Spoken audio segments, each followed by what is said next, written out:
Alors que j'attends impatiemment la sortie de Jurassic World Dominion, le site DinoTracker, qui référence les différents dinosaures sur notre planète dans l'univers jurassique, vient d'être mis à jour.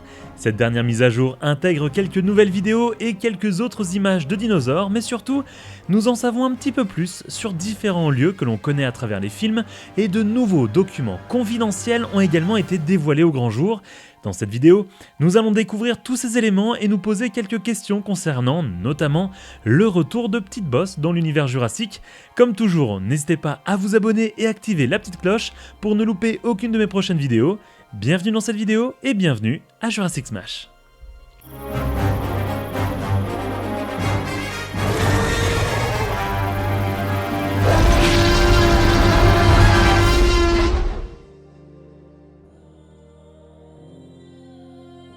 Alors que l'on avait déjà découvert de nombreux éléments liés à l'univers étendu de Jurassic World et Jurassic Park via le site DinoTracker, dont vous pouvez retrouver ma vidéo dédiée en haut à droite, ce fameux site vient de se mettre à jour et nous permet d'en savoir un petit peu plus sur l'univers jurassique.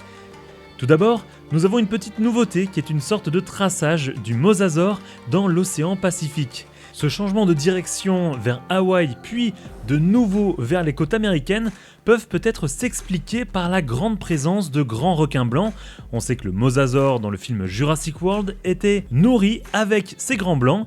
On sait notamment que les requins trouvés dans cette région ne restent pas toujours au même endroit. Ils passent la moitié de l'année dans le nord-est du Pacifique, entre Baja, le Mexique et Hawaï, puis ils passent l'autre moitié de l'année près du rivage, allant vers Washington ou bien San Francisco. Il se peut donc que le mosasaure suive ces fameux bancs de requins blancs. Nous découvrons également un nouveau point où le reptile marin a été découvert, où un touriste faisant de la plongée en apnée à Hawaï a été surpris par l'apparition du mosasaure.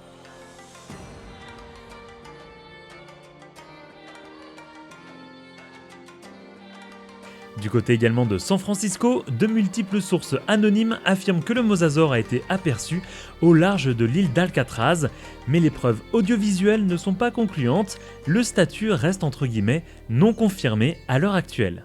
Malgré cela, on peut découvrir un panneau stipulant que la baignade est interdite et que la plage est fermée. De nouvelles vidéos ont également été dévoilées sur le continent, comme un automobiliste qui a failli heurter un stégosaure. Nous avions déjà vu cette séquence à la fin du court-métrage Battle at Big Rock.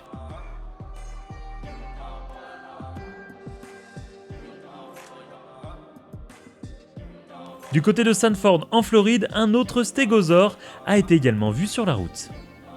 Dans le Wyoming, en prenant un petit groupe de Compsognathus pour des lézards inoffensifs, une famille locale a capturé une vidéo qui aurait pu se terminer en désastre. Heureusement, personne n'a été blessé et une patrouille locale de la DPW a relocalisé les dinosaures. Du côté de l'Europe, à Londres, la police et le service des travaux publics ont été appelés pour verrouiller une rue de la capitale d'Angleterre après avoir été informés d'un élevage illégal de dinosaures. D'après le site DinoTracker, l'élevage de dinosaures est très dangereux et fait l'objet de sanctions sévères conformément aux lois sur la maltraitance des animaux. Du côté des sauropodes, une personne a pris un selfie avec un Brachiosaurus alors que l'animal commençait à manger en Afrique du Sud. Les touristes de la plage Pasir Panjang ont également suivi un petit groupe de Parasaurolophus qui se déplaçait sur le sable. Un témoin a déclaré « Ils n'ont pas été perturbés par la petite foule qui s'est rassemblée. Nous avons tous réussi à prendre de nombreuses photos. C'était un moment surréaliste qui a vraiment refait nos vacances. » On peut donc découvrir ces nouveaux Parasaurolophus à la robe bleutée que l'on a pu déjà découvrir dans le trailer de Jurassic World Dominion où Owen Grady tente d'en capturer un.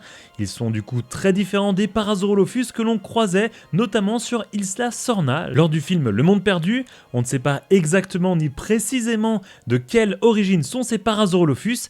Est-ce qu'ils sont de nouveaux dinosaures d'InGen? Est-ce qu'ils proviennent de Biosyn ou bien encore d'une création d'une autre entreprise ou bien d'une création illégale? On va sûrement découvrir ça dans le film. Malgré ces images troublantes, une personne chanceuse a survécu à l'attaque d'un allosaure juvénile après avoir perdu son chemin jusqu'à son campement près de Devil's Tower dans le Wyoming. Pour terminer, un conducteur d'Enid dans l'Oklahoma a pris une mauvaise décision et a effrayé un ankylosaure qui tentait de traverser une route. L'animal sur la photo possède une sorte de reflet bleuté sur la peau, ce qui nous fait grandement penser à Petite Bosse. Cependant, aucun indice probant nous permet de certifier qu'il s'agisse bien de cet ankylosaure-là précisément. N'hésitez pas à me dire si selon vous, il s'agit oui ou non de Petite Bosse en commentaire. Et aviez-vous remarqué que le véhicule à l'arrière-plan, qui est retourné, porte sur sa carrosserie le logo de Kirby Enterprise. C'est la deuxième référence sur le site DinoTracker à l'entreprise Kirby. Je vous mets notamment la première référence ici qui était tirée d'une vidéo avec un Compsognathus. On peut voir que le logo correspond parfaitement. Il se peut donc, pourquoi pas, que les Kirby refassent surface, peut-être le temps d'un instant, dans Jurassic World Dominion. En tout cas, je trouverais ça plutôt cool. Un nouveau lieu a également été mis en avant sur la carte de DinoTracker, il s'agit du manoir Lockwood. On apprend donc que les détails de l'épicentre de l'arrivée des dinosaures atteignant l'Amérique continentale et le monde entier sont retenus par le gouvernement et les autorités. De manière officielle, les autorités savent que des trafiquants d'animaux ont vendu des dizaines de dinosaures sauvés d'Isla Nublar à des acheteurs du marché noir du monde entier. Sur cet élément, on apprend également qu'un agent a été positionné au zoo de Folsom City après qu'un large prédateur ait été vu dans la zone. On apprend que la personne était spécialiste des animaux dangereux, mais en arrivant sur place, il s'est aperçu que l'animal signalé ne faisait pas partie du zoo. Il a laissé son véhicule de côté et était sur le point de charger son fusil de 3 fléchettes de carfentanil, quand soudain l'animal a traversé la linière de la forêt à côté du véhicule, le heurtant avec sa patte et le projetant sur le toit. Le spécialiste était figé et l'animal est passé à côté de lui sans le voir. L'animal s'est enfui et sans véhicule en état. Il n'était pas possible pour le spécialiste de le suivre, il décida donc d'appeler le QG. Le spécialiste suggère donc une discussion urgente avec la garde nationale, mais également quelqu'un d'autre, mais on ne sait pas de qui il s'agit puisque l'identité est masquée. On découvre aussi que 19 rapports sur 5 espèces de dinosaures ont été référencés et que l'animal que le spécialiste a rencontré était un T-Rex. Il affirme également qu'une personne est venue lui poser une série de questions et semblait intéressée par certains détails. Il lui a donné sa carte et lui a demandé de le rappeler concernant d'autres rapports en échange de quelque chose qui, entre guillemets, en valait la peine. On peut penser que la personne intéressée par le T-Rex était une personne pourquoi pas de Biosyn, mais nous n'avons pas plus d'informations. Ce document fait donc allusion à la fin de Jurassic World Fallen Kingdom où l'on voit le Tyrannosaurus Rex, Rexy/Roberta, dans un zoo faire face à un lion. Sur la chaîne YouTube Jurassic World officielle, on peut également découvrir un motion comics qui montre quelques scènes supplémentaires de ce T-Rex dans ce fameux zoo. Du côté de Biosyn, un nouveau document est apparu. Il s'agirait d'un document sur la sécurité dans les différents tunnels sous le dôme de Biosyn ou bien directement dans les montagnes riches en ambre. On apprend ainsi que suite aux préoccupations et aux plaintes des différents travailleurs dans la mine, il est de plus en plus difficile de trouver des ingénieurs prêts à travailler dans les tunnels. Cela a donc un impact sur la maintenance régulière des installations du conduit électrique et des unités de courant alternatives qui alimentent directement les différents laboratoires de recherche. A priori, certains mettent en avant des histoires de fantômes et autres éléments qui hantent les mines, le tout basé sur la disparition d'une personne qui a priori disparu depuis mercredi. On nous affirme également qu'il y aura un élément dans les tunnels, mais l'élément est masqué. Alors est-ce qu'il s'agit d'un dinosaure, d'une personne ou de quelque chose à aller chercher? On ne sait pas. Personnellement, je pense forcément qu'il s'agit du Dimetrodon qui se serait sûrement échappé et se terrerait dans les tunnels près de Biosyn. Dorénavant, dans le document, on apprend qu'un garde armé accompagnera chaque équipe descendant dans les mines. Une annotation en bas de page explique « Transmettre à Hal en attendant l'attribution de l'équipe de sécurité ». Cette fameuse annotation est signée par un R.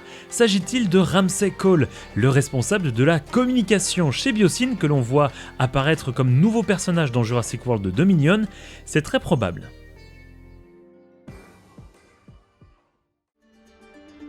Comme toujours, n'hésitez pas à me dire ce que vous pensez de toutes ces informations en commentaire. Vous pouvez devenir membre fondateur pour avoir accès à des émoticônes sur la chaîne ou devenir membre soutien et avoir votre pseudo YouTube mis en avant à la fin de mes vidéos ainsi qu'un accès à certaines vidéos en avant-première. Pour cela, cliquez sur l'onglet rejoindre sous cette vidéo. Merci à mes membres soutiens et à toutes les personnes qui supportent cette chaîne en vous abonnant et en partageant mes vidéos sur vos réseaux sociaux. Nous, on se donne rendez-vous dans une prochaine vidéo. Salut les Smashers!